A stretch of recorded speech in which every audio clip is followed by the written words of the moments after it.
이제 피고인의 내란 중요임무 종사 부분에 대해 말씀드리겠습니다. 한덕수 총림 1심 판결과 이 사건이 현출된 증거에서도 확인된 바와 같이 피고인은 비상계엄 당일 23시 26분경 광화문에 있는 정부 청사에 도착했고 23시 34분경 조주호 청장에게 전화를 걸었습니다. 피고인이 청사에 도착해서 자신의 사무실로 이동하는 시간을 고려하면 피고인은 집무실에 도착하자마자 그리고 운전비서관 등이 자신의 통화를 들을 수 없는 상황이 되자마자 경찰청장에게 전화를 건 것입니다. 조주호 청장으로부터 국회 상황에 대해 보고받은 피고인은 다시 통화 종료 직후인 23시 37분경 허석권 소방청장에게 전화하여 특정 언론사에 대한 단전단수를 지시하였습니다. 허석권 청장은 이 사건 1심의 법정에 증인으로 출석하여 장관님이 단전단수 요청을 받은 것이 있는지를 물어보셨고 이어서 언론사 5곳을 빠르게 말씀하시고는 24시에 경찰이 그곳에 투입돼 연락이 오면 서로 협력해서 조치를 취하라 라고 하셨으며 장관님이 말씀하신 경찰의 연락이란 해당 언론사 봉쇄를 위한 단전단수 등의 조치 협조 연락이라고 이해하였다고 증언하였습니다. 즉 피고인이 허석권 청장에게 한 말은 24시에 경찰이 MBC, JTBC, 한겨레, 경향신문, 뉴스공장 등 언론사 5곳에 진입하면서 단전단수 협조 요청을 할 것이므로 소방청이 준비하고 있다가 경찰의 협조 요청에 잘 응하라는 의미입니다. 원심이 적절하게 판시한 바와 같이 피고인의 지시는 이와 달리 해석될 여지가 없다고 할 것입니다. 이처럼 피고인은 내란 중요임무 종사를 위해 소방청장에게 폭동행위를 지시하고 또 행정안전부 장관의 직권을 남용하여 소방청장에게 단전단수 협조 준비 지시라는 의무 없는 일을 하게 한 것입니다.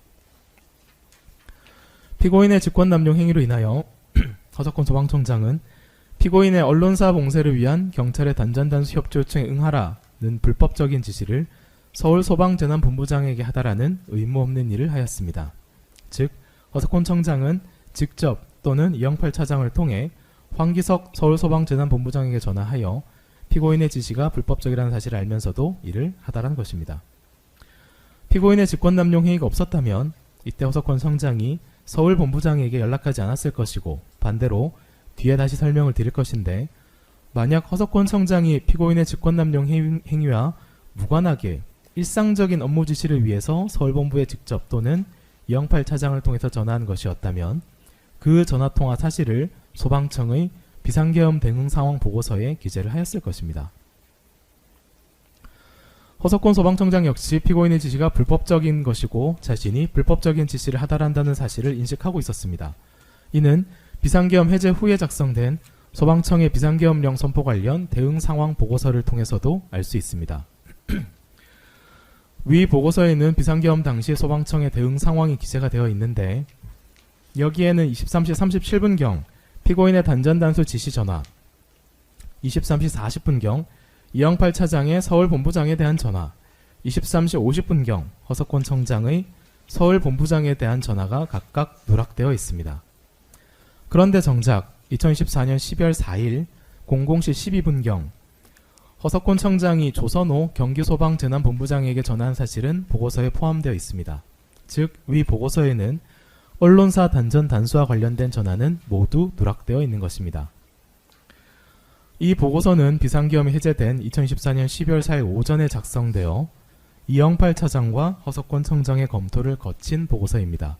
즉, 허석권 청장은 피고인과의 통화, 자신과 이영팔 차장과 황기석 본부장 간의 통화는 불법에 관여한 전화통화라고 인식하여 그 통화 사실 자체를 소방청의 대응상황 보고서에 기재하지 않은 것입니다. 또한 그렇기 때문에 허석권 청장 역시 국회에 증인으로 출석하였을 당시 이 사건으로부터 논란에서 비껴나는 것이 우리 조직이나 제 자신을 보호할 수도 있겠다는 생각을 한 것은 맞다 라고 증언한 것이고 이영팔 차장이 나서서 비상계엄 해제 이후에 비상계엄 당시 상황판단회의에 참석한 간부들에게 입단속 지시를 한 것이 바로 이런 이유 때문입니다. 즉, 허석권 소방청장은 자신이 불법적인 지시를 일선에 하달한다는 인식을 가지고 있었던 것입니다. 허석권 소방청장의 전화를 받은 황기석 서울소방재난본부장은 당시 당직관에게 서울본부장 명의 공문에 경찰 협조 관련 사항이 있는지를 확인한 뒤에 오늘 우리 쪽은 경찰이 요청하는 건이 있을 것이다 라고 강조를 하였고, 이런 말을 들은 당직관은 경찰 협조를 강조하는 문구가 포함이 되어 있으며 그 문건 공문을 시달한 뒤에 일선에 연락해서 일제 접수를 시키겠다고 답하였습니다. 이로써 일선 소방에서는 경찰의 단전단수 협조 요청에 응할 준비를 갖추었고, 이는 피고인의 직권남용 행위로 인해 발생한 두 번째, 즉 추가적으로 발생한 결과입니다.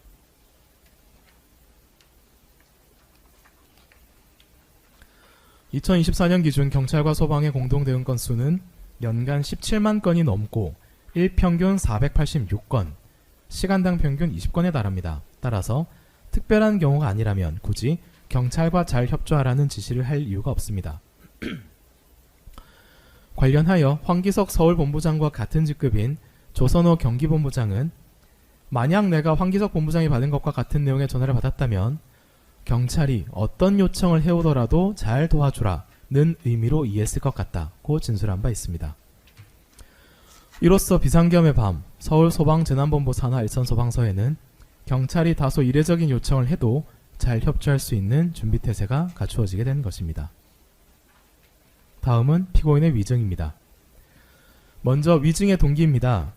비상계엄 해제 당일인 2024년 12월 4일 14시경 국무총리 공관에서 당시 여당, 정부, 대통령실 주요 직위자 간의 소위 당정대 회동이 이루어졌고, 이 회동 당시 계엄의 정당성 및 불가피성에 대한 이론 구성이 필요하다.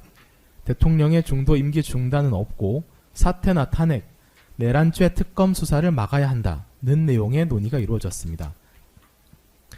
이러한 내용은 저희가 항소심에서 증거순번 1170번으로 제출한 박성재 장관의 수첩에서 확인되는 내용으로, 박성재 장관의 주거지에서는 이와 같은 내용이 자필로 기재된 수첩이 발견되었습니다. 같은 날 저녁, 이번에는 대통령의 삼청동 안가에서 피고인 박성재 법무부 장관, 이완규 법제처장, 김주현 민정수석, 한정화 법률비서관 간의 회동이 있었습니다. 참고로 김주현 민정수석과 박성재 법무부 장관은 오후의 당정대 회동에도 참석하였습니다. 회동의 시기, 그리고 당정대 회동 직후에 있었던 점, 대통령 최측근 법률가들만의 회동인 점, 오후의 당정대 회동에 참석했던 박성재 장관과 김주현 수석이 참석한 점 등을 종합할 때 이때 안가 회동 당시에도 계엄의 법적 정당성 부여, 이후 대통령에 대한 탄핵, 수사 등을 방어할 논리 등에 관한 논의가 있었다고 보는 것이 자연스럽습니다. 실제로 피고인의 주거지에서 발견된 피고인 휴대전화 저장 파일 출력물 중에는 계엄의 법적 요건에 대한 검토 메모가 포함되어 있고, 이는 순번 621번으로 제출하였는데, 여기에 포함된 내용을 보면 계엄은 대통령의 통치행위로서 사법심사의 대상이 아니다. 국회의 요구에 따라 계엄을 바로 해제하였으므로 내란죄나 직권남용죄가 성립할 수 없다. 12.3 비상계엄은 헌법과 법률이 정한 절차에 따라 실시한 것으로 국가기관을 강압하거나 권능 행사를 불가능하게 한 바 없다. 따라서 12.3 비상계엄은 내란이 아니다 라는 내용이 포함되어 있습니다. 피고인도 당정대 회동의 논의사항대로 계엄의 정당화 사유를 고민하였고, 특히 비상계엄 해제 후부터 내란죄 등 수사에 대비한 정황이라고 할 것입니다. 피고인의 위증 중 대통령의 최상목 총리에 대한 문건 교부 관련 내용을 설명드리겠습니다. 피고인의 위증죄 관련해서 윤석열이 최상목에게 문건을 교부할 당시 피고인이 이를 주시하고 있었는지에 대해서 말씀드리겠습니다. 당시 대통령실 CCTV 영상을 보면 윤석열 대통령이 최상목에게 문건을 교부할 때 피고인의 시선이 윤석열 대통령과 최상목 장관 쪽을 향하고 있음을 알 수 있습니다. 특히 윤석열 대통령이 최상목 장관에게 문건을 건넨 직후에 피고인에게 말을 걸고 피고인은 여기에 답하는 장면이 확인됩니다. 만약 피고인이 대통령의 행동에 집중하지 않고 있었다면 대통령이 말을 걸었을 때 당황하거나 제대로 답변하지 못하였을 것입니다. 윤석열 대통령이 최상목 장관에게 문건을 교부하는 장면을 순서대로 보여드리겠습니다. 윤석열 대통령의 문건을 교부하기 전 피고인도 앞자리에 누군가와 대화를 나누는 장면이 확인됩니다. 그런데 윤석열 대통령이 문건을 받아서 살펴보기 시작하자 피고인도 대화를 멈추고 윤석열 대통령 쪽을 바라봅니다. 영상 4, 5초경을 보면 윤석열 대통령 바로 왼쪽에 있던 박성재 법무부 장관이 피고인을 부르자 피고인이 윤석열 대통령 쪽을 바라보는 듯한 모습도 보입니다. 영상을 잠깐 보여드리겠습니다.